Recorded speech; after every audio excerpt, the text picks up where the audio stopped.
En esta charla tradicionalista le damos la bienvenida por primera vez al canal al señor Luis del Valle, colega puertorriqueño, para hablar respecto al particular caso de Puerto Rico. En esta charla exponemos la historia del movimiento estadista puertorriqueño, entre muchas otras particularidades de la política puertorriqueña que rara vez son tocadas en público. Tengan en mente que esta es la primera parte de esta larga entrevista y procuren ver la segunda parte una vez terminen esta. Sin más preámbulo, disfruten. Hola, hola, aquí Fernando Raúl con otro video para Fernando Raúl Astrology. Continuamos nuestras charlas tradicionalistas y hoy tenemos un video muy especial. Hoy vamos a tocar otra vez el tema de las Antillas, especialmente el tema de mi terruño, de mi país, Puerto Rico. Y hoy en el canal tenemos por primera vez a el pensador puertorriqueño, también joven líder del movimiento estadista en Puerto Rico y también escritor regular para el periódico Nuevo Día de Puerto Rico. Damas y caballeros, con nosotros el señor Luis del Valle. Luis, ¿cómo estás? Bueno verte. Saludos, Fernando. Gracias por invitarme a participar de esta charla. Espero pues poder compartir contigo y que me hagas preguntas que ayuden a entender la situación de Puerto Rico, en la complejidad del caso de Puerto Rico que no se suele discutir ni siquiera en los medios de Puerto Rico. Yo trato de usar el espacio del Nuevo Día, el blog y Noti1, que también participo de la radio de Puerto Rico en Noti1, en dos programas. Un programa es sobre noticias internacionales y otro es sobre Puerto Rico, pero también me dan espacio para hablar sobre asuntos domésticos, que sería política de Estados Unidos. Y Luis, de verdad es un placer porque yo, como tú sabrás, he tratado de hacer algo contigo hace tiempo y por fin se está dando. Y como tú bien mencionas, el tema de Puerto Rico es muy particular, es un tema complicadísimo, es un tema que si no se entiende en el exterior, y la realidad es que en Puerto Rico a veces se entiende mucho menos, o por lo menos se tergiversa desde ciertas ópticas y al final del día lo que tenemos es una división entre puertorriqueños, ¿verdad? Y no se entiende la situación y el sistema se mantiene.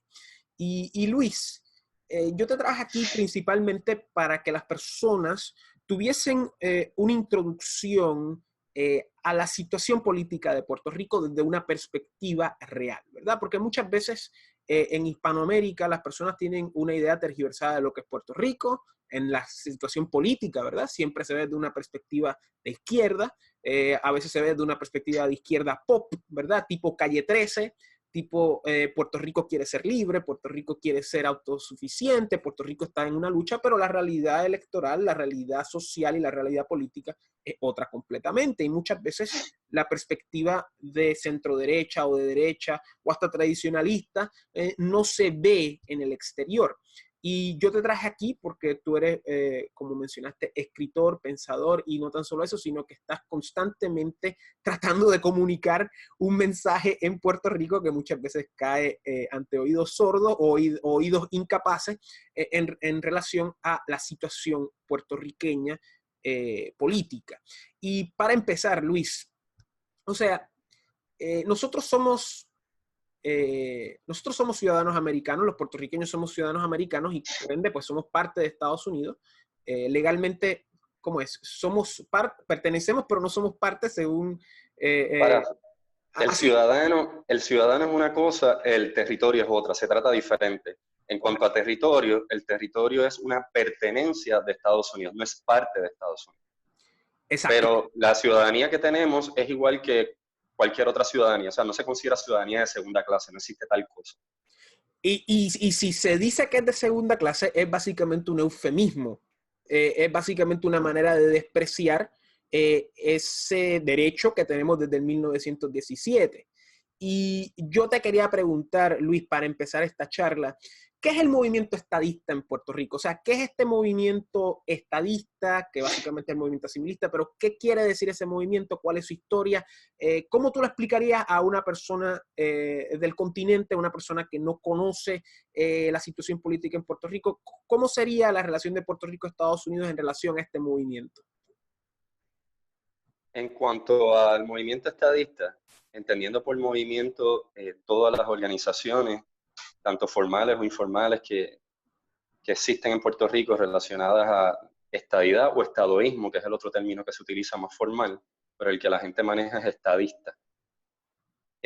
Si nos vamos al siglo XIX, cuando se dio el Grito de Lares en el 1868, 1868, ya desde entonces había puertorriqueños que tenían vínculos con Estados Unidos, al menos en aspectos comerciales, y que estaban interesados en el mercado de Estados Unidos para exportar azúcar. Problemas que se señalaban en ese entonces, que los hacendados no tenían acceso a préstamos. No había un sistema financiero local autónomo, no había banca, apenas se podría decir que estaba comenzando la discusión de lo que es desarrollo del cooperativismo, y se daban más préstamos de otros hacendados o gente acaudalada que le prestaban a otros hacendados, y siempre poniendo en riesgo como garantía de pago sus tierras. Así que era bien inestable, y además de eso había impuestos muy altos establecidos por la corona española.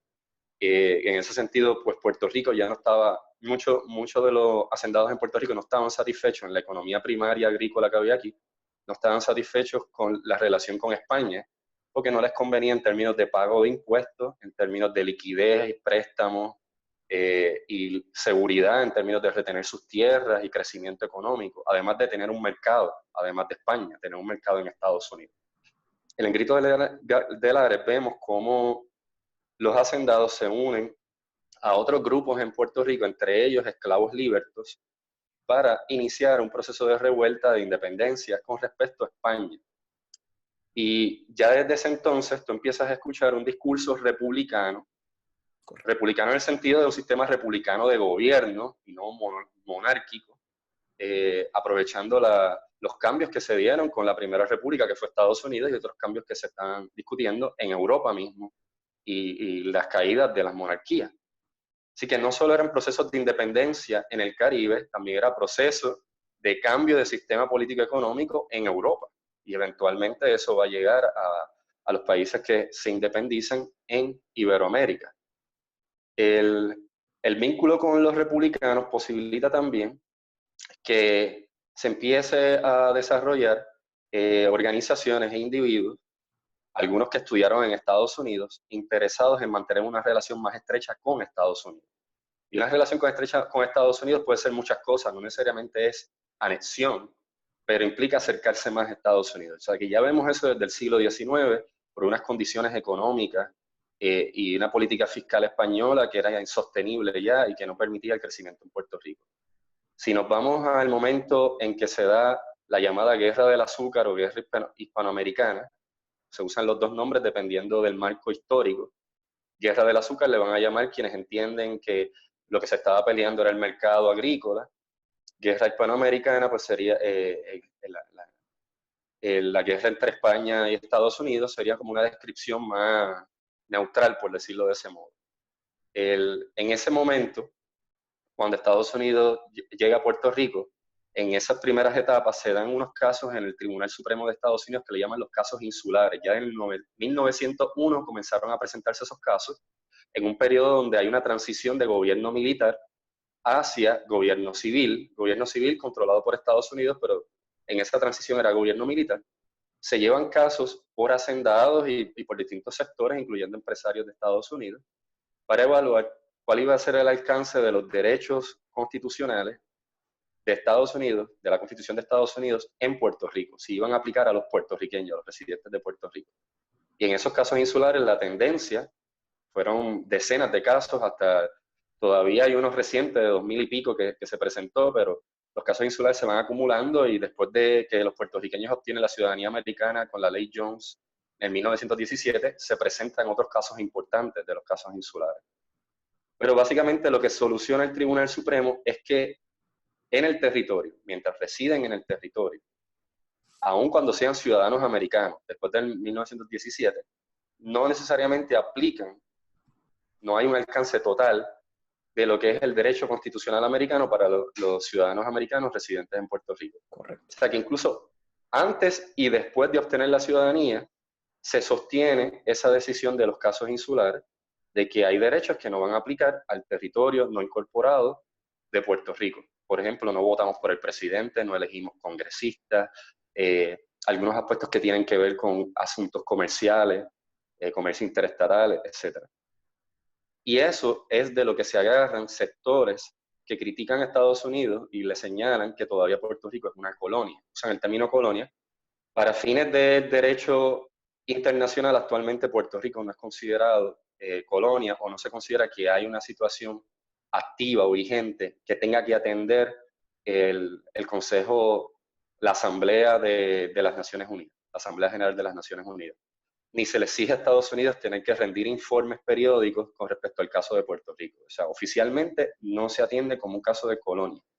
Pero para fines del discurso local, tú vas a encontrar estadistas del Partido Nuevo Progresista, autonomistas dentro del Partido Popular Democrático, que irónicamente también en algunas ocasiones usan términos que colindan con lo de que Puerto Rico es una colonia, a pesar de que ese partido dice que Puerto Rico no lo es, y dentro del Partido Independentista, que también señalan que Puerto Rico es una colonia. Lo vas a ver también personas independientes de otras organizaciones que tienen su preferencia de estatus, pero no militan en ningún partido y también hablan de colonia. Usan ese término. Pero eso es en la discusión cotidiana, mediática, política, pero no es lo que es el marco de derecho jurídico internacional o como en la relación de Puerto Rico con Estados Unidos. Correcto. Oficialmente se atendió al estatus de Puerto Rico y el estatus actual es validado como legítimo. Correcto. Por eso es que no hay una emergencia de que haya un cambio de estatus. Y la ONU no lo atiende como una emergencia, ni la Organización de Estados Americanos tampoco lo atiende como una emergencia.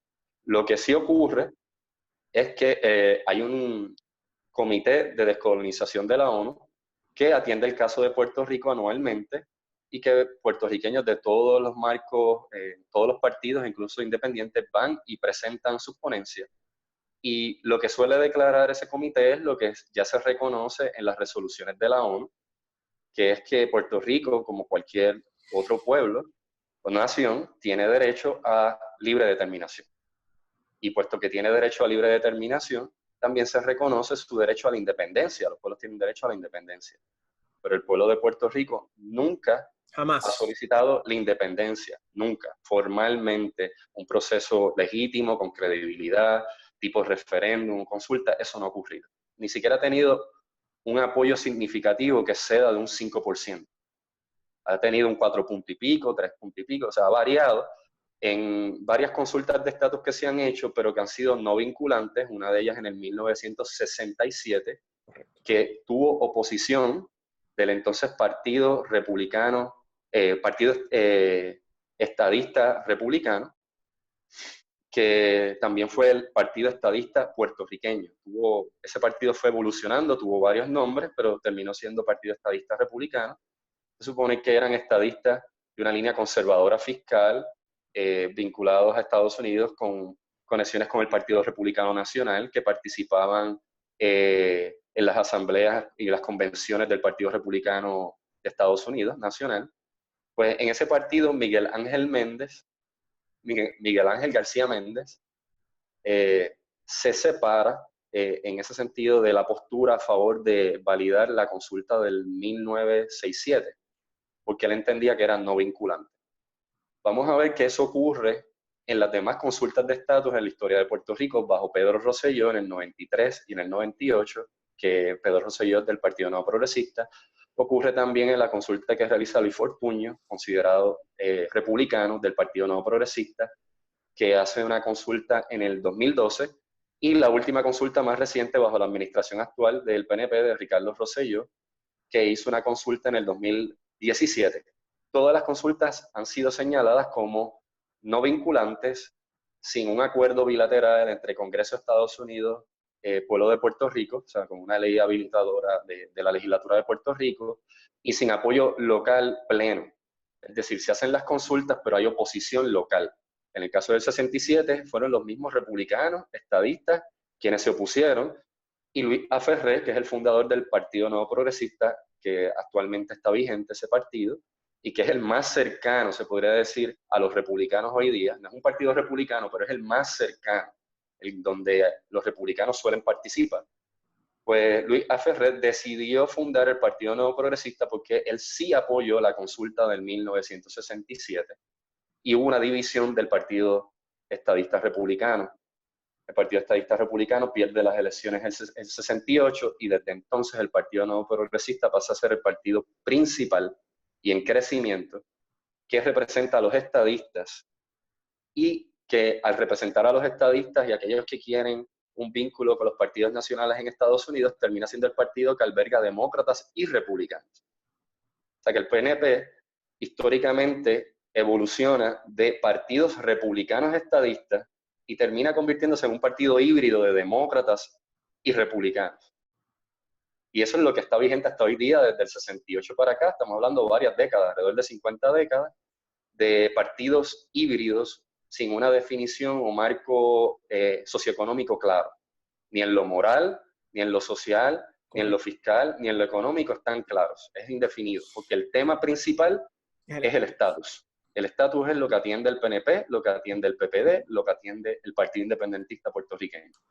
A los partidos en Puerto Rico evolucionar, igual pasó con los independentistas. Los independentistas vienen de partidos y movimientos socialistas, sindicalistas, nacionalistas.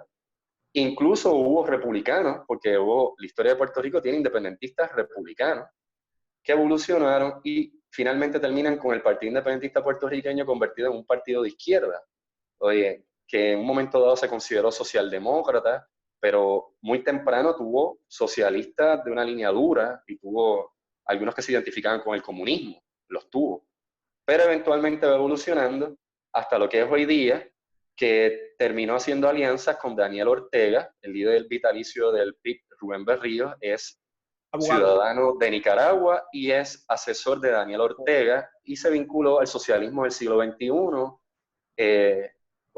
y el socialismo democrático de Estados Unidos. O sea que el Partido Independentista tuvo un tiempo de ir de una izquierda más radical, clásica, más cercana al marxismo, se movió al centro y volvió y se volvió a la izquierda. Y ahora se está moviendo a la izquierda nuevamente. Correcto. Así que Puerto Rico lo que tiene son partidos del centro hacia la izquierda. En todas las perspectivas, exacto. En todas, sí. El Partido Popular Democrático, que lo funda Luis Muñoz Marín, que es el primer gobernador de Puerto Rico, ya cuando se crea la Constitución de Puerto Rico en el 1952, quien estuvo también en posiciones en la legislatura de Puerto Rico antes de que se creara la Constitución, cuando la legislatura estaba compuesta por puertorriqueños. Antes de que se creara la Constitución de Lela, Puerto Rico ya tenía legislatura civil y ya tenía un gobierno civil, pero era en la rama legislativa, que era compuesta por puertorriqueños. Con la ley habilitadora 600, lo que le pasan a llamar luego Ley de Relaciones Federales con Puerto Rico, ocurre que ocurren entonces que los partidos en Puerto Rico se reorganizan, comienzan a reorganizarse. Uno ve esa transición de cómo se empiezan a resignificar para empezar a operar dentro de un gobierno civil con separación de poderes, rama ejecutiva, rama legislativa, rama judicial, puertorriqueña, sin ya ser el gobernador designado por el presidente de Estados Unidos, sin injerencia del Congreso, y dejar entonces que Puerto Rico opere como un territorio no incorporado autónomo. Se envió entonces unas declaraciones hacia la ONU para que también dejaran de exigirle a Estados Unidos el rendir informes periódicos, y la ONU oficialmente aprobó una resolución 748 en donde Puerto Rico ya no va a ser considerado en la lista de colonias o de estados en los que hay una disputa. O sea que ya el caso de Puerto Rico no está siendo atendido como una disputa. Aquellos que quedaron insatisfechos, entre ellos estuvo Gilberto Concepción de Gracias, que era el que presidía el Partido Independentista puertorriqueño, decidieron boicotear el proceso de creación de la Constitución de Puerto Rico, de crear un gobierno civil pleno en Puerto Rico y de que se creara una autonomía, porque entendían que seguía siendo un territorio no incorporado y no era ni un estado ni un país independiente, y a ellos les parecía que ese juego no era aceptable. Ellos no, por lo menos Gilberto Concepción del PIB y el Partido Independentista en general decidió no participar de la Asamblea Constituyente y no avalar ese proceso, ni participar de los referéndums tampoco. Pero la mayoría de los autonomistas, el Partido Popular Democrático, que tenía también independentistas militando en su partido, y la mayoría de los partidos republicanos en Puerto Rico, los partidos estadistas, sí decidieron participar. Hubo un miembro que se opuso específicamente a participar de la consulta de estatus, el referéndum que hubo, para decidir si se creaba una asamblea constituyente, porque no estaba satisfecho con el proceso, y fue Miguel Ángel García Méndez. Pero eventualmente Miguel Ángel García Méndez decide participar de la asamblea constituyente y decide participar de los procesos. Pero inicialmente su postura fue en contra del referéndum. De hecho, Puerto Rico tuvo 3 momentos de consulta de referéndum en los que Miguel Ángel García Méndez se opuso. Hubo otro, y es importante y tiene que ver con la situación fiscal de Puerto Rico actualmente. Fue cuando Luis Muñoz Marín, siendo gobernador de Puerto Rico en los años 60, decide enmendar la Constitución, y la enmienda para hacer unas enmiendas financieras que le permitan a Puerto Rico tener liquidez al gobierno y poder mover la economía desde un marco keynesiano. Esto inspirado por las políticas de Redford Totwell, quien fue gobernador de Puerto Rico designado desde Estados Unidos, y también políticas que se establecieron del nuevo trato que venían desde Estados Unidos. Querían establecerlas en Puerto Rico y desarrollar a Puerto Rico de una economía agrícola a una economía de segundo tipo industrial. Correcto. Pero con el gobierno activo participando todo el tiempo, creando negocios, incluso monopolios estatales, desarrollando las carreteras, electrificando, desarrollando los acueductos, pero con fondos de gobierno. El gobierno sí va a endeudar, pero sí va a endeudar para desarrollar la obra permanente, la obra civil, y esto se da enmendando la Constitución. Se aprobó con un 80%, el Partido Estadista puertorriqueño, que luego es Partido Estadista Republicano, se opuso, Miguel Ángel García Méndez se opuso, porque entendía que eventualmente iba a llevar a endeudamiento, y él tenía razón. Correcto. También veía que eran políticas keynesianas, y él era conservador fiscal, y estaba viendo que no era el marco adecuado de desarrollo para que Puerto Rico fuera eventualmente autónomo también en lo fiscal. Eventualmente Puerto Rico terminó endeudado, como se predijo. Y el Partido Popular Democrático tuvo una historia de continuar con políticas de endeudamiento, porque Rafael Hernández Colón, en los años 80, también gobernador de Puerto Rico y presidente del Partido Popular Democrático, en el 84 al 92, creó la deuda extraconstitucional, una deuda que permitía violar la Constitución, básicamente. Y fíjate que aquí hubo complicidad de todos los partidos, porque no fueron a los tribunales y no le dieron seguimiento a eso. Siguieron cogiendo prestado más allá del límite del servicio de la deuda que establecía la Constitución, enmendada por Luis Muñoz Marín. O sea, el mismo Luis Muñoz Marín propone una enmienda, establece un límite a lo que se puede coger prestado, establece que hay que pagar primero la deuda antes que cualquier servicio gubernamental como garantía de pago, y eso es algo a lo que García Méndez se opuso, porque veía que estabas comprometiendo la estabilidad y la seguridad del Estado, porque ibas a pagar primero deuda antes que servicios del Estado. O sea, había un riesgo grande ahí, que es el riesgo de que un gobierno grande se corrompe. Y eventualmente eso fue lo que ocurrió en la historia de Puerto Rico, con participación del PNP, del PPD y el PIB, a través de, yo digo, la complicidad de estar dentro de la Comisión Estatal de Elecciones, acomodado, poniendo trabas a los partidos nuevos y siendo cómplice de los dos partidos mayoritarios, porque su fiscalización no fue efectiva, no fue una fiscalización efectiva. Y no, bueno, continúa, déjame que termine, sí.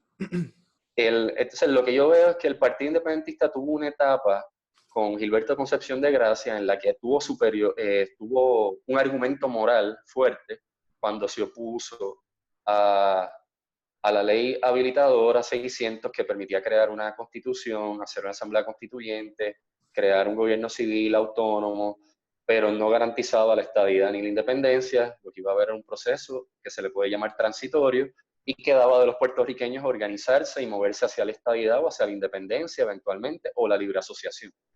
Gilberto Concepción de Gracia en ese momento representó, se podría decir, un argumento moral fuerte, bien definido, y estaba en su derecho de así defenderlo.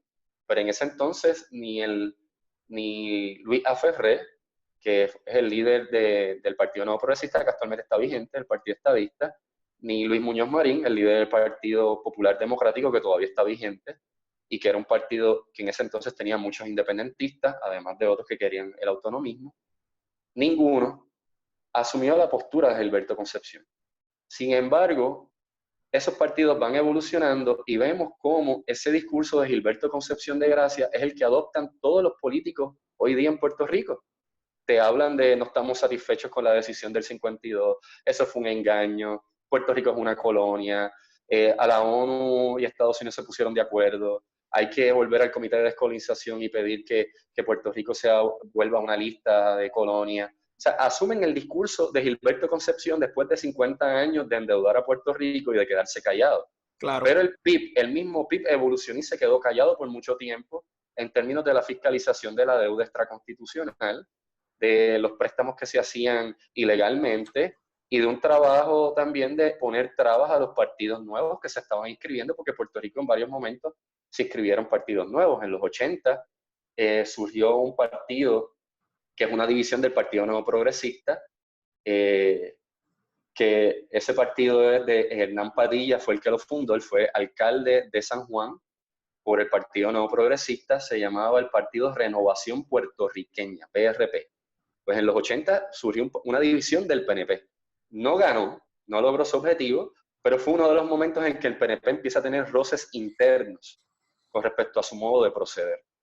Y vemos esto también que ocurre en la década del 2000, cuando entra el nuevo siglo, con el surgimiento del Partido Acción Civil, que ayuda eventualmente a la formación del MAP, el Partido Puertorriqueños por Puerto Rico, y eventualmente surge también el Partido del Pueblo Trabajador, que era un partido de izquierda, el MUS, el Partido Unión Soberanista, y candidaturas independientes, que hoy día tenemos candidatos independientes que ganaron escaños en el Senado por acumulación. En varias ocasiones en donde han surgido candidaturas independientes o partidos se han querido inscribir, el PIB no ha sido activo ayudando en ese proceso de competencia. Y hay una razón. Libre de las ideas. Correcto. Así que el PIB ha hecho alianza con el PNP y con el PPD en varias ocasiones para ellos inscribirse, aun cuando en 4 cuatrenios consecutivos no han quedado inscritos en las elecciones, e incluso en su historia, varias veces en su historia, no han quedado inscritos en las elecciones. Pero los partidos tradicionales, PNP y PPD, ya han facilitado el poder inscribirse rápido y que sea el partido que una a los realengos y no hay una competencia real. O sea, yo no he visto el PIB activo siendo un partido que fomenta la competencia de las ideas, y yo entiendo que ha intentado monopolizar incluso el discurso independentista, no reconociendo que no todos los independentistas piensan igual y que hay independentistas en Puerto Rico que cuando van a atender asuntos fiscales, por ejemplo, conozco libertarios que se quejan de que en Puerto Rico la independencia la asocian con el socialismo. Hay socialistas de distintas líneas, desde socialdemócratas incluso hasta algunos que se vinculan con el marxismo, que no militan en el PIB. Así que el PIB nos representa a todos los independentistas en Puerto Rico. Tanto así que el Partido Popular Democrático manejó muy bien un concepto que se llama melonismo. Es un fenómeno histórico para atraer votantes independentistas al Partido Popular Democrático y poder vencer al Partido Nuevo Progresista, que era el partido en crecimiento. Correcto. Para poder vencer al Partido Nuevo Progresista hicieron alianza con los independentistas. En otras palabras, llamaron a los que una vez estuvieron dentro del Partido Popular Democrático cuando fue fundado, que hubo muchos independentistas en él, los llamaron nuevamente, vengan al partido a cambio de puestos de trabajo, contratos en el gobierno y otras posiciones para que el partido se sostuviera competente contra el PNP. Y al PIB lo mantuvieron como un partido que habla en nombre de la independencia, pero que en la práctica no representa a todos los independentistas. O sea, que esa confabulación entre los tres partidos limitó el desarrollo de las ideas. ¡Súper! O sea, has dado un desglose excelente de lo que sería la historia, digamos, política post segunda mitad siglo XX hasta hoy en día en Puerto Rico. Yo he apuntado varias cosas que me gustaría añadir. Número uno, volviendo al principio de tu desglose en relación a los movimientos liberales decimonónicos, hay que tener en mente de que muchas de estas personas que estaban involucradas en los movimientos independentistas en Puerto Rico, especialmente el Grito del Aren, eran extranjeros, muchas veces eran personas que habían salido de países de Sudamérica, y nuevamente estaban buscando alternativas de financiamiento. Y de la misma manera que los rebeldes insurrectos de Sudamérica querían aliarse a intereses ingleses, precisamente por razones económicas, también había otras razones, pero en Puerto Rico las razones económicas se extrapolaban a las relaciones americanas, ¿verdad? Porque el financiamiento se veía a través de esa metrópolis y no a través de la metrópolis inglesa. Claro, estamos hablando de que ya para esta época donde Puerto Rico te está teniendo estos movimientos, ya todos los países suramericanos han independizado, a menos Cuba, Filipinas y Guam. Y hay otro contexto americano ocurriendo aquí. Aquí nunca hubo un movimiento exitoso de independencia porque Puerto Rico era una plaza mayor y Puerto Rico tenía muchos soldados, era un territorio de fácil acceso en el sentido de que estábamos bastante desarrollados en el sistema, en el sentido de que podíamos ir de un punto urbano a otro punto urbano con facilidad, a diferencia de las geografías suramericanas. Claro, no estaban tan desarrollados como para un proceso de industrialización, ¿verdad? Eso es otro problema. Pero en Puerto Rico había muchos soldados, Puerto Rico era una plaza mayor y era muy difícil tener un movimiento independentista exitoso durante el siglo XIX. Por eso es que no se dan estos gritos hasta el 1968, que ya es prácticamente casi 40 años después de los sucesos en Latinoamérica de independencia. Y como mencionamos, en vez de ir hacia el círculo de influencia inglés, estábamos ya yendo más a un círculo de influencia norteamericano, como tú bien mencionas, republicano. O sea, era la idea de que queremos independizarnos para tener mayores fuentes de financiamiento, y obviamente está también la cuestión política de un orden republicano que también se ve en los partidos de esa época subsiguientes al 1868. Y otra cosa muy importante que hay que recalcar, que estos movimientos de independencia, al igual que los suramericanos, estaban fuertemente influidos por la franco-masonería, estaban muy influidos por elementos liberales y elementos que se van a seguir expresando a través de la política puertorriqueña hasta el siglo XX, ¿verdad? Y hay que también recalcar, como tú bien mencionas, que estábamos ya lanzándonos hacia una influencia americana. En el 1893 ocurrió también la intentona de Yauco, y en la intentona de Yauco, que fue un movimiento, digamos, no fue exitoso, pero había muchos intereses de aliarse con los Estados Unidos, de independizarse de España para hacer lazos con Estados Unidos. O sea que estamos viendo ya eso desde el siglo XIX, esta idea de querer ser parte de una metrópoli más grande y no meramente ser independientes como los otros países, precisamente por las situaciones geográficas puertorriqueñas, su extensión territorial y ese tipo de cosas. Moviéndonos al siglo XX, muy interesantes las cosas que mencionas y apunté varias cosas. Como tú mencionas, todos los años la ONU tiene una especie de conferencia en relación al tema de Puerto Rico y muchas veces es teatro, muchas veces es un photo-op, es básicamente pues un viajecito que se dan a Nueva York y hacen unas expresiones y nada va a ningún lado. Y es muy importante recalcar, como tú bien mencionas, que en Puerto Rico actualmente todo es de la izquierda para la izquierda. Todas las ideologías de los tres partidos políticos y todos los movimientos políticos aledaños periferales flotan en una ideología de centro-izquierda para la izquierda. En Puerto Rico no hay derecha, y si hay derecha es un centro-derecha, ¿verdad? Y esto se debe principalmente a un fenómeno que ocurrió en los 60, ¿verdad? Que muy bien retrata, y puedo recomendar un libro para esto, se llama el libro Rebeldes al Poder, de José Carlos Arroyos Muñoz, que básicamente retrata este cambio radical que ocurren en las tres ideologías que tú bien mencionas, la independentista, la autonomista y la estadista. Y en este cambio radical, los tres movimientos van hacia la izquierda y se mantienen ahí hasta hoy en día, ¿verdad? Y de hecho, él relata el libro hasta principios de los 2000, ya han pasado como 10 años después de eso, y él está mencionando que ya ahora hay un nuevo resurgimiento, probablemente, quizás hay que esperar a que los baby boomers pasen al otro lado y que nosotros lleguemos a posiciones más de poder, pero lo que él menciona en ese cambio es que todas las ideologías se fueron a la izquierda. Los independentistas se radicalizaron, se volvieron comunistas extremos, como tú bien dices, se continúa este pugilato eterno de la independencia, de estar completamente divididos siempre, se alinean con intereses cubanos, marxistas, que siempre han estado metidos en Puerto Rico con sus tentáculos de pulpo, siempre causando problemas innecesarios. El autonomismo también hace un intento hacia la izquierda con el grupo de los 22, creo que se llamaba, los 21, no sé, un grupo de jóvenes que trataban de adelantar la agenda estado librista, pero que no fue a ningún lado y se neutraliza con la figura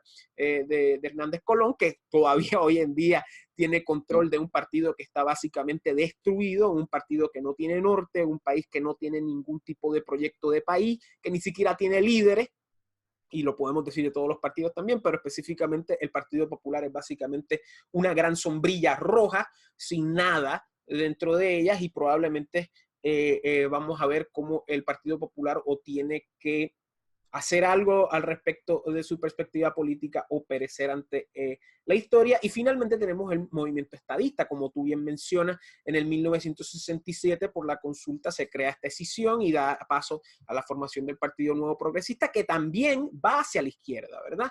A diferencia del Partido Republicano anterior, el PANP se vuelve más demócrata, se vuelve más, digamos, posturas liberales en el contexto americano, se crea eventualmente el concepto de estadidad jíbara, de que podamos ser estado hablando español, que básicamente eso es bastante radical.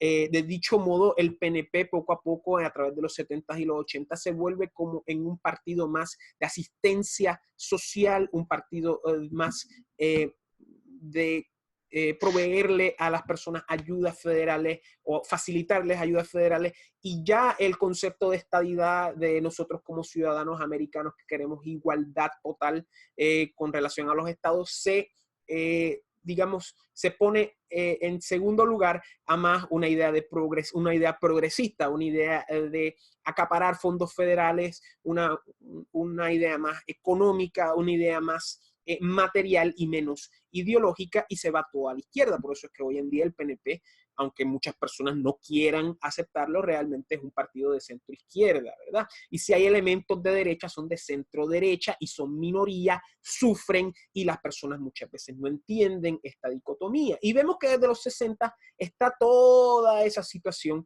que manda a todos los partidos hacia la izquierda. Y como tú bien mencionas, desde los mismos populares tenemos esta inundación de ideología izquierdista en Puerto Rico. Luis Muñoz Marín era socialista en su juventud. De dicho modo, Rexford Tugwell lo mandaron a Puerto Rico no porque era una buena persona o porque quería el trabajo, lo mandaron como castigo porque a Rexford Tugwell le decían Rex the Red o Red Rex. Era era comunista, bueno, no era comunista, pero tenía ideas comunistas y por eso lo mandaron a Puerto Rico, como vete de Washington, vete para allá, no te queremos aquí en la administración demócrata, y aquí él implementó esas ideas y fueron acaparadas en gran medida por el Partido Popular, y el Partido Popular inicialmente se iba a llamar el Partido Socialdemócrata Puertorriqueño, pero esto se cambió, ¿verdad? Y mencionas a García Méndez, que es muy interesante lo que mencionas, porque después que él se quitó de la política fundó un banco. O sea, que es muy interesante cómo avisa a los puertorriqueños respecto a esta situación financiera, pero después se une no me acuerdo la otra persona con quien se unió, creo que era alguien popular o independiente, y forman el Western Bank, ¿verdad? Y nuevamente también quería añadir algo respecto al Partido Independentista Puertorriqueño, que básicamente es un lastre, es básicamente un esperpento. O sea, el Partido Independentista se hace llamar independentista, pero probablemente es el partido más dependista de elementos internacionalistas. Como tú bien mencionas, el PIB se ha aliado con políticas venezolanas del chavismo, se ha aliado con políticas nicaragüenses. Rubén Berrío representa a Nicaragua ante la Corte Internacional, si no me equivoco. Y de dicho modo, los independentistas del Partido Independentista se han aliado con la Internacional Socialista y sin duda alguna son de izquierda. Claro, podemos decir que son socialdemócratas y no tan de izquierda, y a la misma vez tienen sus relaciones cubanas, que los cubanos marxistas en Puerto Rico por los últimos 50 años han causado muerte, han causado muchos desastres en Puerto Rico, que muchas veces ni se habla de ellos, ¿verdad? Sí, te quería aclarar algo de eso. Dígame. Mucha gente no, cuando hablan de Oscar López, Claro, que fue conmutada su sentencia lamentablemente. recientemente bajo Obama, no se le perdonó, no hubo o sea, no es un borrón ni cuenta nueva.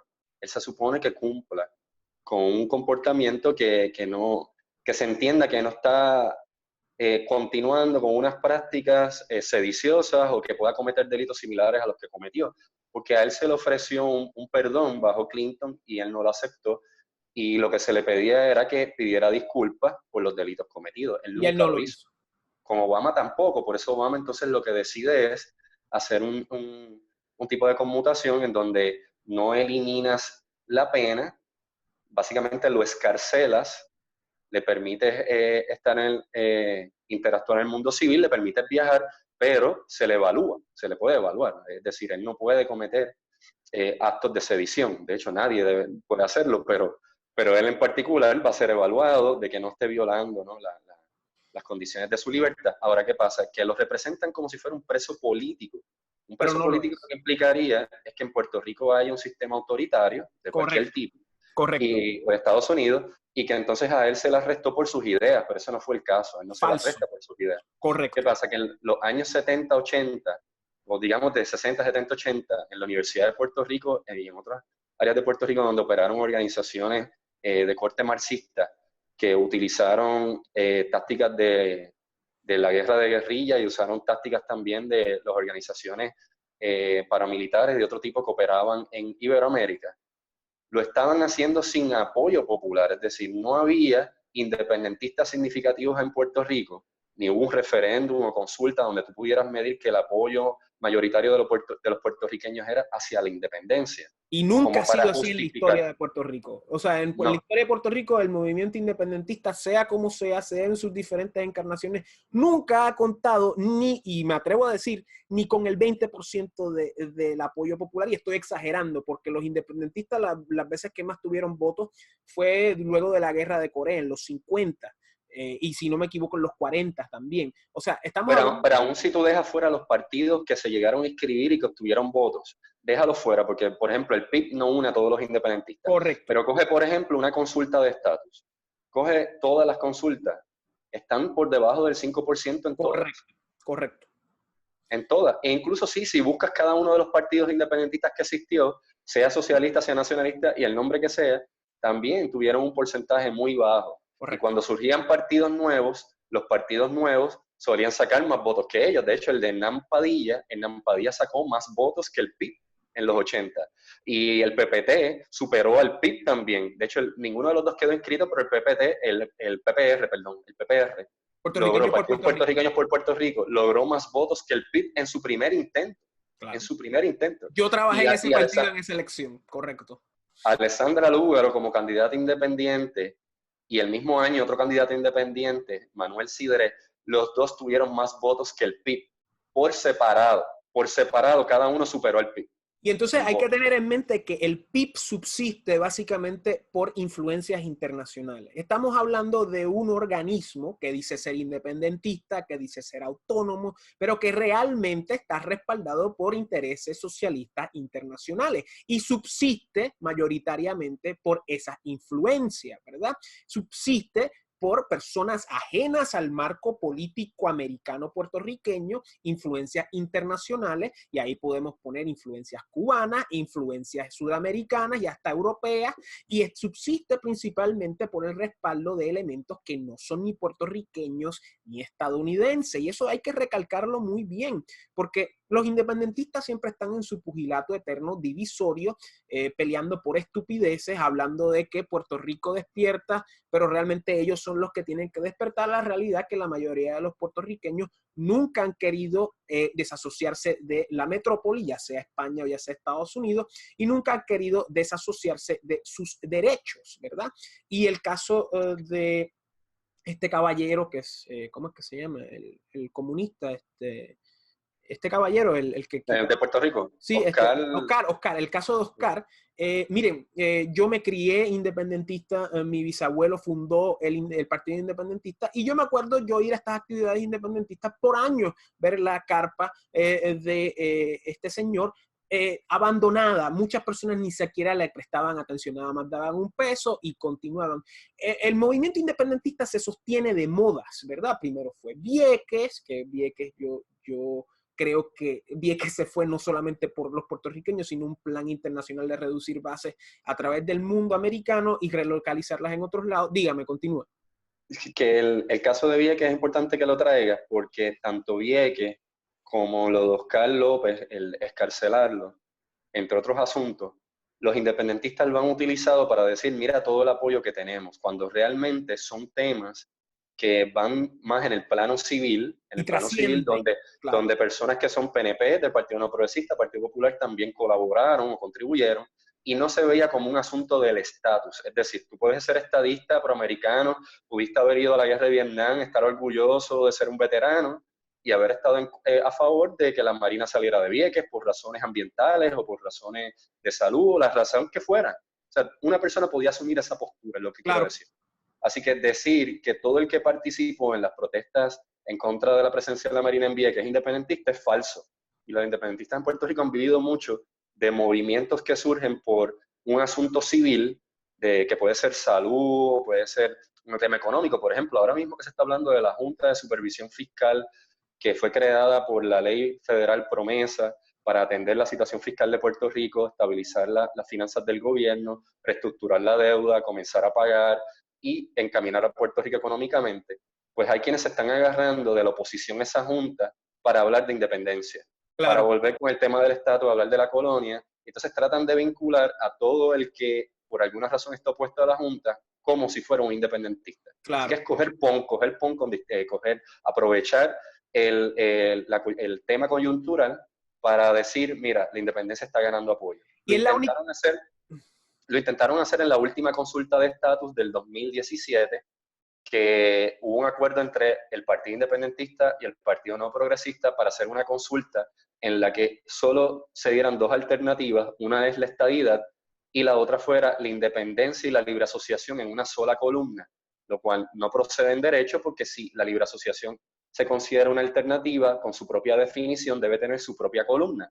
Pero hubo una manipulación del proceso y la ley 7, que es la ley 7 de este cuatrenio, que se aprobó en 2017, básicamente se redactó con los intereses del PIB y del PNP para dejar fuera al Partido Popular y a los autonomistas y al estatus actual, y para que el PIB tuviera la oportunidad y los independentistas de unir la libre asociación con la independencia y que pareciera que el apoyo a la independencia era mayor del que realmente tiene. O sea, que era una manipulación del proceso. Se enmendó la Ley 7 porque el Departamento de Justicia Federal dijo que eso no se podía hacer, que pues, evidentemente es un proceso manipulado, no tiene credibilidad, no es inclusivo. Y entonces el PNP decide incluir el estatus actual, pero manipularon el nombre en vez de escribir ELA, Estado Libre Asociado, que es como lo conocen, es el trademark de esa alternativa, como lo conocen los autonomistas. Como lo conoce el pueblo puertorriqueño. Exacto. Y como lo conocen los puertorriqueños, pusieron condición territorial actual, entonces jugaron con los términos, estatus territorial actual. Entonces, cuando tú juegas con los términos, la gente, el elector, cuando va a la papeleta no entiende qué es lo que le estás poniendo allí. De hecho, yo he sido funcionario de colegio, he sido delegado de Partido Republicano y de Partido No Progresista, de ambos. Y he estado observador de colegio y he denunciado cuando hay irregularidades, incluso del mismo partido en el que yo estoy. Es decir, actualmente no estoy en ninguno de los dos partidos, pero mientras estuve delegado en unas primarias del Partido Republicano Nacional, las elecciones para las precandidaturas presidenciales en Puerto Rico, denuncié las irregularidades. Yo soy de esa manera. Aunque yo esté en un partido, no voy a ser cómplice de irregularidades ni de ningún tipo de fraude. Por eso no electoral. te quieren en ningún lado, como a mí. Sí, exacto. Y ya yo he visto qué es lo que pasa cuando uno es honesto y cuando uno es transparente. Claro, no vas para ningún Pero lado. así hay que ser. Claro. Así hay que ser. Que ese es el problema con Puerto Rico y con muchos, también podríamos extrapolar esto a otros países, pero la realidad es que las personas quieren vivir del cuento, quieren vivir de la trampa, quieren vivir de la manipulación para adelantar sus ideas y no están al tanto de que la verdad es lo más importante si realmente queremos adelantar una agenda política. Y volviendo al tema que te quería mencionar, esto que estás mencionando de cómo el grupo independentista coge pon con estos elementos, ¿verdad? Primero fue Vieques a principios de los 2000, este señor irrelevante, llegó un momento que Vieques se acabó, entonces tomamos el tema de este caballero que es una persona sediciosa, una persona que tenía un apartamento en Chicago donde habían materiales para hacer bombas, una persona que se ha dicho que daba talleres de hacer bombas, una persona que nunca se ha arrepentido de sus ideas, nunca ha ido en contra de esos ataques terroristas, una persona que por cuestiones técnicas por cuestiones procesales únicamente no se le pudo probar una vinculación directa a los ataques de la FALN, que es una organización comunista de los 80 independentista con extremas conexiones a cubanos en Estados Unidos, que mataron gente inocente. No se le pudo probar su vinculación por cuestiones procesales.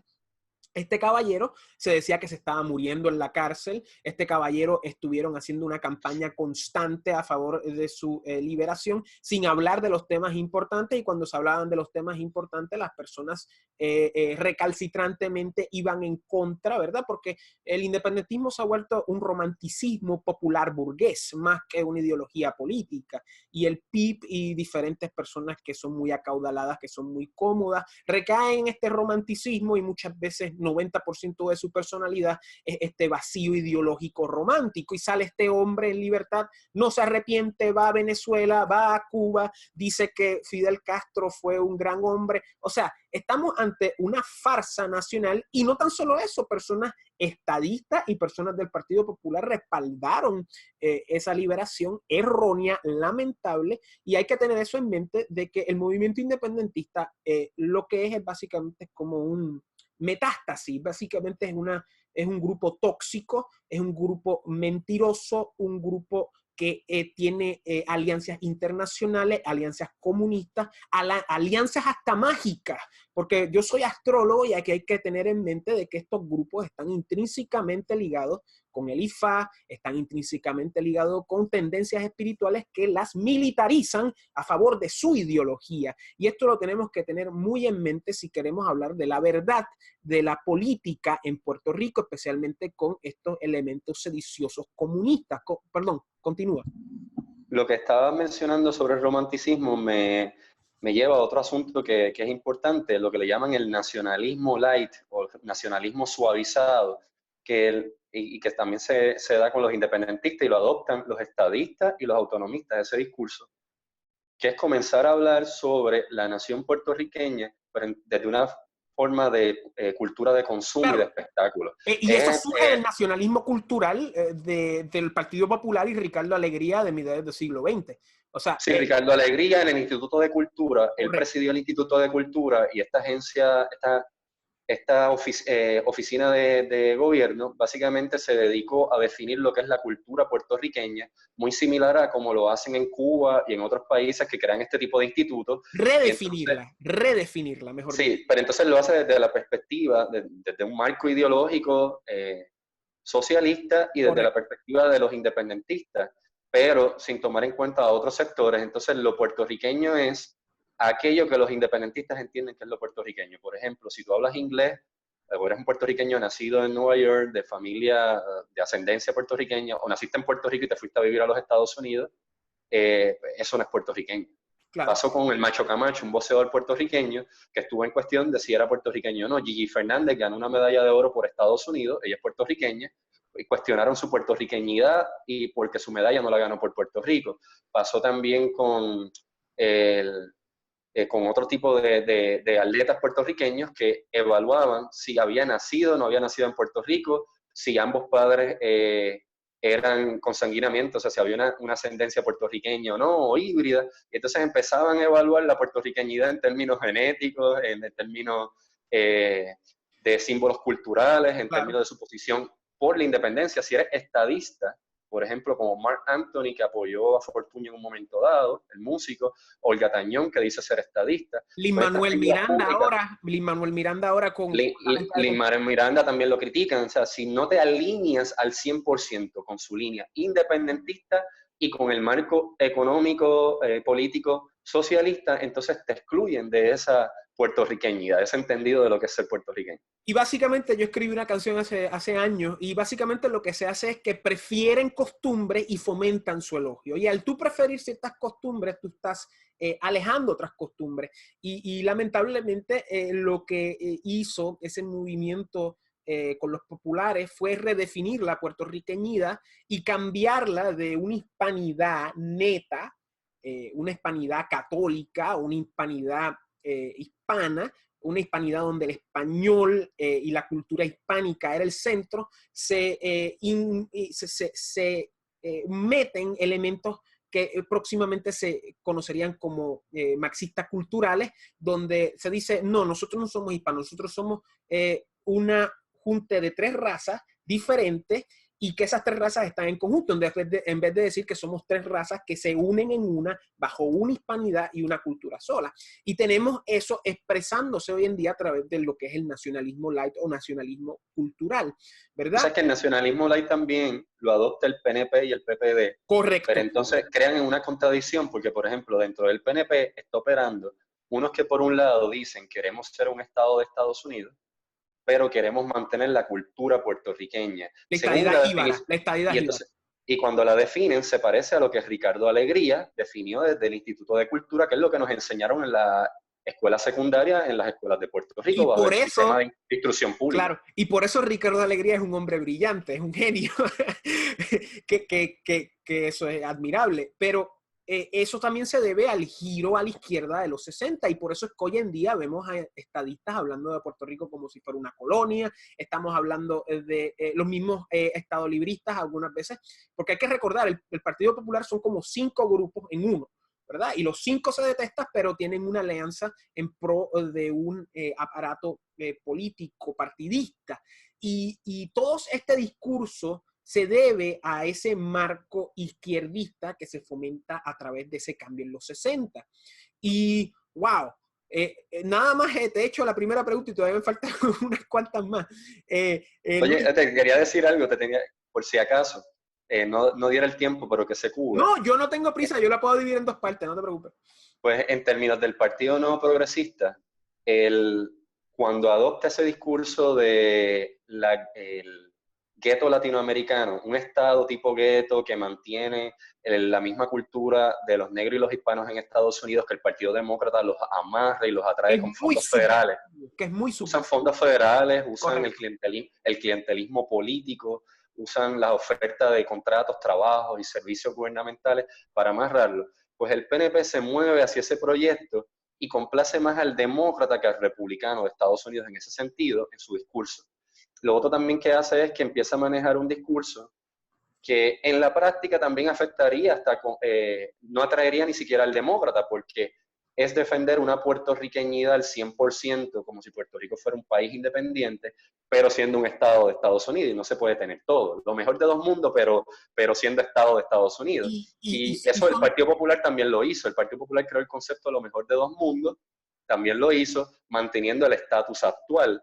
Pero se supone que Luis Muñoz Marín, él lo dijo, y yo leí su discurso, de hecho fui a la Fundación Luis Muñoz Marín, una biblioteca con una colección de los escritos de Muñoz y Trujillo todo Alto, tipo exacto. de documentos relacionados a su gobierno, y básicamente él dijo, él era bilingüe y dominaba muy bien el inglés, en universidades de Estados Unidos, en Harvard y en otras instituciones, comunicó en varias ocasiones su proyecto de desarrollo económico de Puerto Rico, que eventualmente Puerto Rico iba a pagar impuestos federales al IRS, que Puerto Rico iba a tener autonomía fiscal, que ya no iba a ser necesario endeudarse para poder desarrollar la economía, que iba a tener un capital local, que iba a tener empresarios locales. O sea, Muñoz no estaba pensando su proyecto de ELA como lo piensan actualmente los 3 partidos. Correcto. Endeudémonos, posterguemos los problemas, manejemos una economía irresponsable, seamos cleptócratas, caquistócratas, es decir, mediocres y corruptos, y no nos importa el bienestar de Puerto Rico. No, Muñoz tenía un proyecto económico, un proyecto fiscal que tú podías no estar de acuerdo con él, como muchos de los republicanos,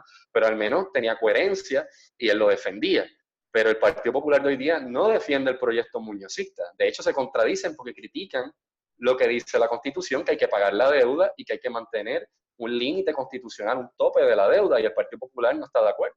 Y como habíamos hablado anteriormente, muchos de los problemas fiscales en Puerto Rico se deben al aparato bipartita y el aparato social puertorriqueño en general, de cómo los medios no quieren retratar la situación como realmente son porque están muy comprometidos con el aparato bipartita, como las personas no quieren, no entienden porque no se les explica bien qué es la promesa, qué es la Junta y lo que la Junta está facilitando, porque si la Junta no estuviese no estaríamos pagándole a ningún empleado gubernamental. Claro, el aparato burocrático se debe pues al aparato bipartita, a mantener a la gente feliz, a darle pan, tierra, libertad, créditos y centros comerciales y muchos carros a cuesta de crédito, a cuesta de dinero, a cuesta de un progreso ilusorio, especialmente luego de la década de los 70.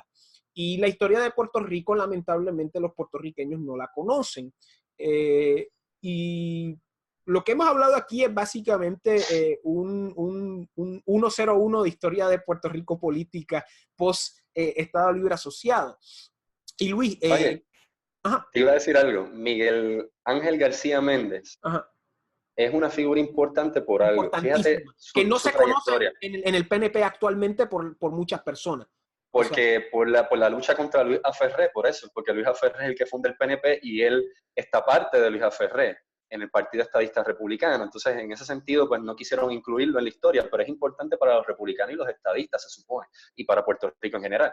Él nace en Nueva York, llega a ser congresista por el Distrito 18, fue congresista, Congreso de Estados Unidos, fue y ahí es que él representante y tenía las presidente, conexiones, exacto, sí. el presidente más joven en la historia de la Cámara de Representantes de Puerto Rico, antes de que se aprobara la Constitución de Puerto Rico, cuando ya había una legislatura civil puertorriqueña, y fue presidente de la Cámara con 30 años.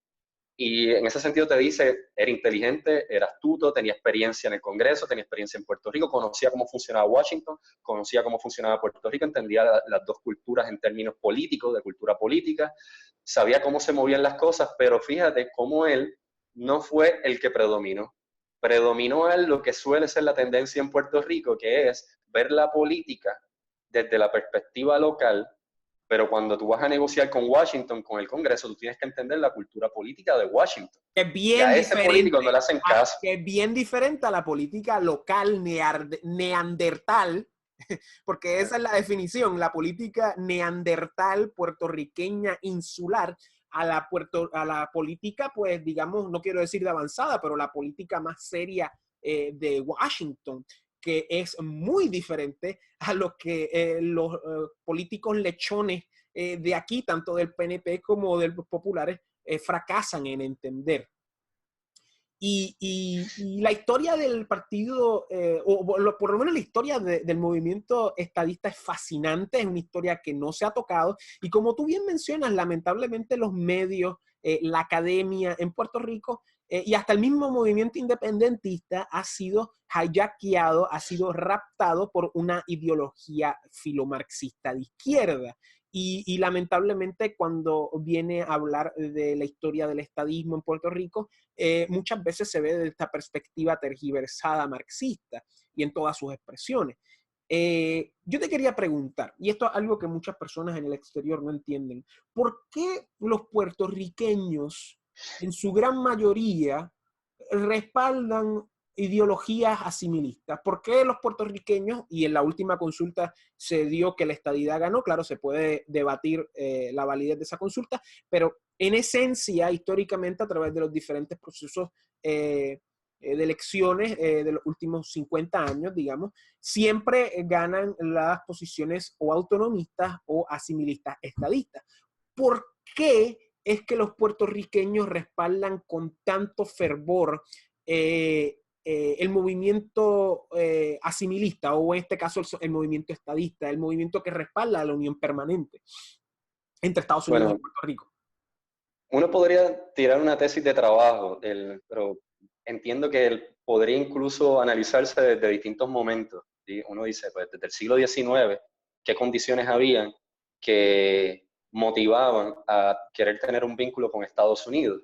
Claro. O no luchar por la independencia y abogar por el autonomismo español, que eso también lo hubo, movimiento hacia el autonomismo español que eventualmente se solidificó a final del siglo XIX. Y Varias cosas. hay que tener en mente también que el proceso aquí, digamos, de insurrección contra los españoles pasa en un momento histórico bien diferente al momento histórico cuando los otros países hispanoamericanos se independizaron. Estamos hablando de casi 40 años después, o sea, España ya ha pasado por diferentes cosas.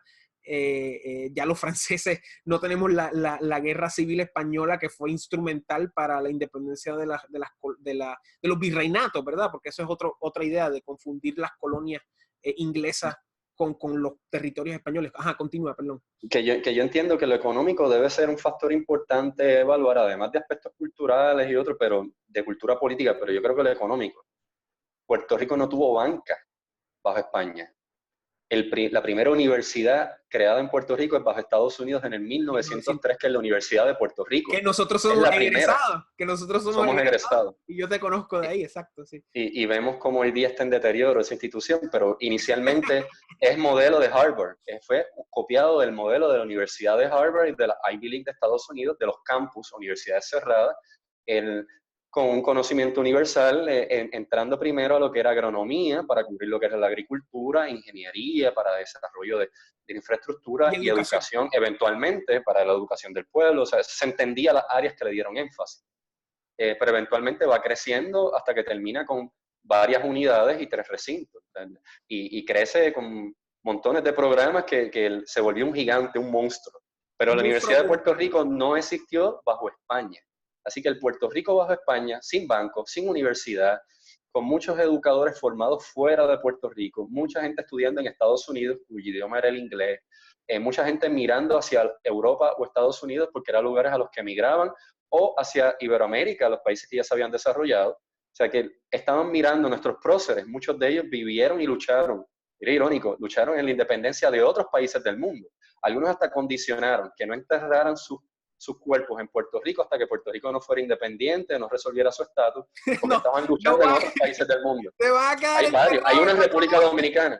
Claro, Eugenio María de Hostos, claro. Sí, pero a Hostos, mira qué ironía, Hostos, que era una línea liberal clásica, lo que sería un republicano, derecha, conservador, lo convirtieron en el movimiento independentista nacional hostosiano, un símbolo que es el MIN, participó del Foro de Sao Paulo, participó del Foro Social Mundial, participó también de las actividades de la CELAC organizadas por Maduro. Que tengamos en mente con Maduro y con Chávez. De que tengamos en mente que personas del MIN son personas muy acomodadas, personas con recursos, no son personas, no son trabajadores, no son personas acomodadas de familias pudientes. O sea, estamos hablando de cierta élite económica, personas que están muy acomodadas, o sea, que no representan a la mayoría de los puertorriqueños desde un punto de vista económico. Continúa, disculpa.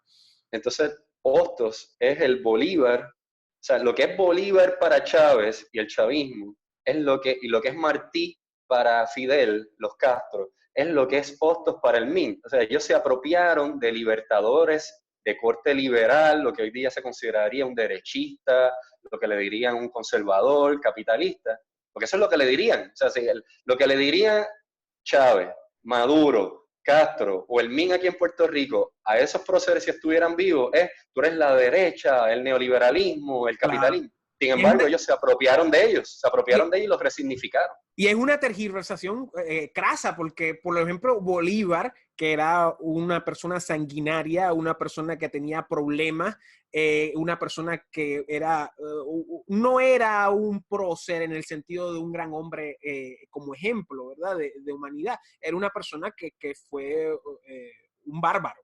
Y de la misma manera, Martí era un poeta romántico que tenía ganas de pelear, pero que nunca peleó, y un día se montó un caballo y lo mataron en la primera vez que trató de incursionar en un acto bélico marciano. Y Eugenio María de Hostos no era nada de esto. Eugenio María de Hostos era un académico, era un intelectual, era una persona que estaba en su torre blanca, o sea, de tergiversar esa idea, y tienes mucha razón. Y hace de hecho, Hostos es uno de los educadores más conocidos en el mundo, en términos de filosofía educativa. Y probablemente... yo podría decir de los únicos o de los pocos filósofos del Caribe. O sea, y no tan solo eso, luego de la invasión, de la invasión norteamericana en 1898, él junto a Jena y el autor de La Charca, Senogandía, fueron a Washington a entrevistarse con McKinley, a hablar de la situación de Puerto Rico. O sea que hasta cierto punto, y eso fue justo al final de su vida, ¿verdad? Hasta cierto punto él siempre estuvo ligado a Puerto Rico, y como tú mencionas, probablemente se va a quedar enterrado en República Dominicana, porque Puerto Rico, y esto es algo que la gente tiene que entender, Puerto Rico nunca ha sido autónomo. Puerto Rico nunca ha sido, bajo los taínos, aunque hay muchas hipótesis, se hipotetiza de que éramos parte de un reino taíno mayor, especialmente centralizado en Santo Domingo. Otras personas dicen que Puerto Rico, eso no se sabe. Pero el punto de vista es que desde lo que sí sabemos, Puerto Rico fue parte de la corona española por 400 años y después cambió a potestad americana y en la historia de Puerto Rico siempre hemos sido parte de una metrópoli o de un conglomerado más grande, ¿verdad? Y esa es la realidad histórica y muchas veces los independentistas quieren o mejor dicho, los marxistas, porque hay que tener en mente que el marxismo ha raptado el independentismo y muchas veces se tergiversa la historia, se tergiversa la historia española en Puerto Rico, se tergiversa la historia americana en Puerto Rico. No estamos diciendo que son historias rosas, pero muchas veces se exagera y se dice de que somos un pueblo oprimido, que somos un pueblo que está bajo el yugo americano, cuando la realidad es completamente opuesta. Nosotros disfrutamos de una situación económica mucho mejor a la de nuestros hermanos latinoamericanos por décadas. No es hasta ahora que nos estamos empobreciendo, pero eso se debe mayormente a nuestras acciones, Pero esa es otra cosa. y a nuestra incapacidad de manejar un aparato legal nacional a través del Estado Libre Asociado. Demuestra nuestra incapacidad, y no la incapacidad de los norteamericanos, sino nuestra incapacidad de manejar un país, de tener un país y de tener una visión de país. Y eso es algo que la gente no entiende y que muchas veces no quiere decir.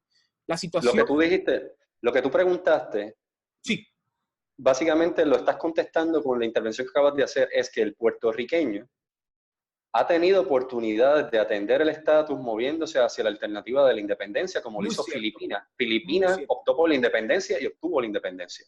Alaska y Hawái se convirtieron en estados. Y Puerto Rico tuvo la oportunidad primero que Alaska y Hawái. Primero. Antes pero Alaska y Hawái son dos cosas diferentes a Puerto Rico. No, pero lo que quiero decir es que si lo examinamos, Puerto Rico pudo optar por la opción de la estadidad, pudo optar por la opción de la independencia. Pudo, es lo que quiero decir. Se pudo trabajar en esas direcciones. Pero no la resolución 1514 de la ONU es del 14 de diciembre del 1960. Es posterior al 52 cuando Puerto Rico establece su constitución, un gobierno autónomo y sale de la lista de colonias de la ONU. ¿Qué quiere decir esto? Que luego de que Puerto Rico llegue a ese acuerdo con participación local de los líderes que fundan el Partido Nuevo Progresista eventualmente, de líderes de estadistas republicanos y con participación del Partido Popular Democrático, porque estuvo Aferré, estuvo Luis Muñoz Marín, entre otros, y eventualmente Miguel Ángel García Méndez se une también a la Asamblea Constituyente. Esto fue antes del 60. Puerto Rico primero, antes que Alaska y Hawái, y antes que otros estados en el mundo, que India, y que otros estados en el mundo, antes que empiece a discutirse la necesidad de descolonizar todo el mundo, ya Puerto Rico estaba dando un paso adelante. Así que pudieron aquí en Puerto Rico ponerse de acuerdo y optar por algo que no fuera necesariamente el estatus actual. Pudo ser otra cosa. Y también fue algo novela, hasta cierto punto, el arreglo del Estado Libre Asociado. Era algo original. Sí existían los mancomunados, los Commonwealth o mancomunados, existían en Estados Unidos y muchos estados fueron Commonwealth, o mantienen todavía la estructura de Commonwealth, como también lo hubo en el mundo en la relación de Reino Unido con Antillas Menores o de Francia. El mundo británico, claro. Pero que cada Commonwealth es único, o sea, cada mancomunado, cada arreglo bilateral es diferente, no es idéntico a otro. Pero en 1917, con la ley Jones, que Puerto Rico obtiene la ciudadanía, también se habilita una estructura civil que es la legislatura de Puerto Rico. Eso es parte de lo que habilita la ley Jones. Y otros aspectos, que no es solamente lo de ciudadanía. Quiere decir que ya desde antes estaba iniciando un proceso de incorporación de Puerto Rico. Cuando digo de incorporación, no digo jurídicamente. Puerto Rico es un territorio no incorporado para fines de lo que dicen los casos insulares del Tribunal Supremo de Estados Unidos y para fines de cómo se interpreta la Constitución. Pero estaba incorporándose poco a poco Puerto Rico en la medida en que ya empezaba a hacerse gestiones de que tuviera su propio gobierno civil, eventualmente su propia constitución, que tuviera todo lo que tiene un estado de Estados Unidos antes de ser estado. Antes de convertirse en estado, pasan por ese proceso. Y se está reconociendo que hay un pueblo. Estás diciendo, hay un pueblo puertorriqueño, por eso es que se reconocía que había una ciudadanía puertorriqueña antes del 17, y después del 17, esa ciudadanía puertorriqueña no se pierde. De hecho, no se puede perder porque, uno, Puerto Rico no es un estado, Puerto Rico tampoco es un país independiente, y en el arreglo que tiene se reconoció para fines del derecho internacional como un acuerdo legítimo entre dos pueblos. Y se reconoció el proceso de libre determinación de Puerto Rico. Y si tú reconoces la capacidad de un pueblo de autodeterminarse, estás reconociendo que existe. Ya de entrada lo estás reconociendo de facto. O sea, cuando alguien dice en el 17 Puerto Rico no existía, o a partir Falso, del 17 murió la puertorriqueñidad, falso. o en el 52 murió la puertorriqueñidad, Pero pues es mira, falso. es más pero es más que eso, Luis, lleva esa idea más allá. La puertorriqueñidad nunca ha existido. El mismo concepto de la bandera puertorriqueña es una falacia francomasónica, es una falacia epistemológica decir que la puertorriqueñidad existe. ¿Por qué? Porque No, yo todo, me refiero en cuanto a la existencia del pueblo de Puerto Rico, claro, pero como capaz de poder tomar decisiones, como decidir oh, en claro, una claro, consulta, un referéndum, X cosa. claro, pero eso existe desde que los españoles tienen cabildo en Santo Domingo. O sea, lo que te estoy Pero diciendo hay es, gente que está cuestionando eso, que está, no sé si has visto que en la discusión que se ha dado, se llegó a cuestionar, y de hecho lo he visto también en el Partido No Progresista, que tienen mucha discusión interna sobre si reconocen o no que Puerto Rico en efecto tenía la capacidad como pueblo para tomar una decisión en el 52 y que en efecto el pueblo de Puerto Rico sí se ha autodeterminado y sí ha tomado decisiones de claro, autodeterminación. pero la hemos tomado. O sea, una cosa es la autodeterminación como pueblo o como región y otra cosa es la identidad cultural. La realidad es que la puertorriqueñidad es una falacia epistemológica. El mismo concepto de la puertorriqueñidad en sus símbolos es básicamente una insurrección, es una subversión liberal decimonónica. ¿Por qué? Porque todos somos hispanos y lo mismo se puede decir de todas las nacionalidades desde México hasta Argentina. Son todas falacias porque todos somos hispanoamericanos, todos somos parte de una misma herencia hispana que es a través de 2 siglos, a través de un bicentenario de hierro monumental, se ha subdividido en diferentes situaciones regionales, ¿verdad? Cuba en su estado, Puerto Rico en su estado, México en su estado, Ecuador, Chile, Argentina, todos en diferentes particularidades que parten de una subversión que se dio en el siglo XIX y que nosotros, pues, por razones históricas, se dio posteriormente, al igual que en Cuba, y la identidad cultural puertorriqueña no existe. Los símbolos son falsos. Lo que somos hispanos, ¿verdad? Y entonces ahí es que empieza la confusión identitaria hasta cierto punto. Ahora bien, en nuestra capacidad de tomar decisiones, eso básicamente, decir que no tenemos la capacidad para tomar decisiones ni en el 1900, ni en el 17, ni en el 52, ni en las diferentes consultas de estatus en el 67, en el 93, en el 99 y ahora en el 2016, es falso. De hecho, Se hizo en cuando, 98, 2012 y 2017.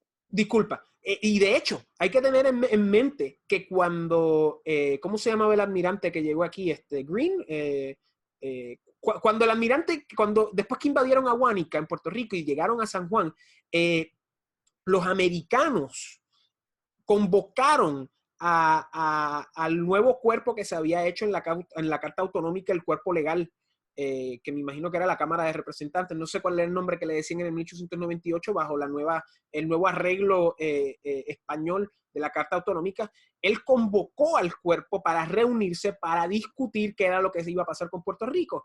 Y en ese momento el grupo de Luis Muñoz Rivera y el otro grupo, que no me acuerdo de quién era, se pusieron a pelear. Él dijo, pues no, se acabó. Y ahí fue que empezó la ley Foraker, por la incapacidad de esos grupos de mantenerse en diálogo y coordinar con las fuerzas que acababan de conquistar a Puerto Rico en arreglar Eso es importante, la cuestión de los periodos de transición. Puerto Rico, en ese periodo, en ese momento, bajo la ley Fora, que es el de gobierno militar, está en un periodo 1900. de transición. Pero estamos hablando así, 1900, 1902, es un periodo corto, no es un periodo largo. Correcto. Es transición a lo que se puede establecer un gobierno civil, ya sea manejado por los Estados Unidos o sea local. Pero sí, en Puerto Rico hubo disputas entre los bandos. Y hasta hoy día sigue pasando que no se ponen de acuerdo sobre el método para tomar una decisión. Es decir, cuál es el método que vamos a escoger para autodeterminar. En el momento yo creo que en donde se logró eso cabalmente, o sea, significativamente, fue cuando se crea la Constitución de Puerto Rico, cuando se establece la Asamblea Constituyente, que primero se hace un referéndum para validar la ley 600 federal, iniciar el proceso de que Puerto Rico, su legislatura, estableciera una ley de asamblea constituyente y eventualmente el referéndum que se hace para aprobar la Constitución y los referéndums que se hacen para enmendar la Constitución. Esos procesos sí, esos procesos lograron eventualmente tener un apoyo significativo y la participación fue un 80%, pero cuesta en Puerto Rico que se pongan de acuerdo al menos en el método para tomar una decisión de autodeterminación. Por lo menos el método. Puede ser independentista, puede ser autonomista, estado librista, puede ser libre asociacionista o estadista, pero al menos respeta un proceso y acepta la decisión que toma el pueblo de Puerto Rico. Pero ¿qué pasa? Que los bandos en Puerto Rico, cuando ven que están perdiendo, boicotean los procesos, entorpecen, hacen aguajes, es decir, aparentan que quieren resolver el asunto cuando no quieren. Ha pasado varias veces. Claro. Ninguna de las anteriores fue la consulta de estatus del 98. No se pusieron de acuerdo y se añadió una columna, quinta columna, que decía ninguna de las anteriores. Y esa fue la columna que ganó, que te dice algo. Ninguna de las anteriores se traduce en no nos pusimos de acuerdo. Claro. No nos pusimos de acuerdo. Y se queda lo que hay. Claro. Y eso es lo que sucede con... Estamos explorando otras cosas, pero nada, continuamos. El punto es que ese es uno de los problemas más grandes con los populares, que no definen su ideología claramente y se mantienen estancados, ¿verdad? Y podemos hablar de eso en otra entrevista. Pero eso se puede, eso en particular, hay autonomistas que lo hicieron. Y Muñoz, se podría decirle Muñoz Marín como pues, el punto de partida, que fue presidente del partido, gobernador de Puerto Rico y uno de los miembros de la Asamblea Constituyente. Pero que eventualmente en el Partido Popular se va perdiendo lo que es el definir claramente la misión del partido, clara, no ambigua, y que entonces los líderes principales del partido y sobre todo su presidente lo puedan explicar en cualquier foro, incluyendo en el Congreso. Eso se ha perdido. Cada uno va con que si él ha soberano, que claro, apareció en la consulta de estatus, el problema que si era él ha mejorado. Claro. Es que históricamente desde la fundación del PPD siempre eran como 3 o 4 grupos. Y al principio fue exitoso porque Muñoz y Fernández representaba ese punto centrista, ¿verdad? Ese punto centro de no irse muy hacia el asimilismo, que ya eran, pues, digamos, Jaime Benítez, Teodoro Moscoso, eran más asimilistas en el sentido de que eran más hacia la metrópoli, y los elementos de los jóvenes que eran más, pues, digamos, de independizarse, y eso se convirtió y ya era para después de los 60, pues no hay un norte, ¿verdad? Que es un Estado libre asociado mejorado, independencia o estadidad, o sea, la dicotomía y la dificultad en esa ideología política, pues se nota, ¿verdad? De que no tiene una razón de ser luego de ese paso intermedio que eran, ¿verdad? Que era, vamos a arreglar las cosas, vamos a solucionar ciertas necesidades del puertorriqueño y después nos decidimos si queremos ser una entidad libre o una entidad que forme parte de la nación americana. Y esa es la conjunción en la cual hemos estado por los últimos 40 años, ¿verdad? O 50 ya. Pero mira este aspecto. Si Puerto Rico, que quizás contesta también tu pregunta de por qué tienden hacia el autonomismo o la estadidad y no hacia la independencia, si una de las razones es económica, y es que el puertorriqueño quiere estar seguro económicamente, tener seguridad económica, uno de los problemas que ha tenido precisamente es que por las decisiones que ha tomado, que han sido irresponsables fiscalmente, en vez de lograr estabilizarse en lo fiscal y estabilizarse en lo económico, se debilita o se mantiene en procesos que suben y bajan, van y vienen, con rescates federales, como está pasando ahora luego de un huracán, del huracán María y del huracán Irma, que es un rescate billonario, y el gobierno lo ha aprovechado para desarrollar la economía desde el gobierno. Desde el gobierno comenzar a intervenir con proyectos de construcción, contratos, etc. Pero se ha dependido se ha operado en un vaivén histórico sin un marco político-económico claro, sin un plan económico claro, donde los conservadores no han sido influyentes y han sido derrotados, como le ha pasado a Miguel Ángel García Méndez, que fue derrotado, y como le ha pasado a otros republicanos dentro del PNP que no han tenido éxito. Podríamos añadir a Fortuño ahí también, a Luis Fortuño. Fortuño era republicano, un republicano que algunos dirán que es Rhino, moderado, Republican in name only, pero realmente en lo que es el marco ideológico él se proyectaba como republicano, conservador fiscal. Pero en la práctica, como gobernador de Puerto Rico, solo estuvo 4 años, igual que Ferré, que se consideraba republicano y solo estuvo 4 años. Los únicos 2 gobernadores considerados republicanos solo duraron 4 años. Solo 4 años. El primer gobernador del PNP y Fortuño. Y ambos gobernadores no tuvieron éxito siendo reelectos ni manteniendo una base sólida republicana en las estructuras de toma de decisión de la directiva del partido, porque en la cultura política de Puerto Rico, fiscal y económica, la tendencia es a que el gobierno tiene que ser grande, no puede despedir empleados, no puede cerrar agencias, tiene que proteger a los sindicatos. Tienes que dar bono. Tiene que usar el clientelismo político para ganar las elecciones, y hay gente que vive en proyectos de vivienda de gobierno que dependen de la asistencia federal y que el gobierno coordina los fondos federales. Entonces se han mantenido en ese sistema. Que es la razón por la cual Puerto Rico sufre de un estancamiento político y social. No se mueve ni en lo económico, ni en lo fiscal, ni en ningún aspecto. El aparato bipartita es la razón principal de nuestra situación. No tiene que ver una cuestión de ideología ni de estatus, es básicamente la realidad de que hemos creado una burocracia monstruosa y hemos creado generaciones de personas que no son autosuficientes y que no quieren ser autosuficientes y que estamos complacidos con ello. Te quería mencionar también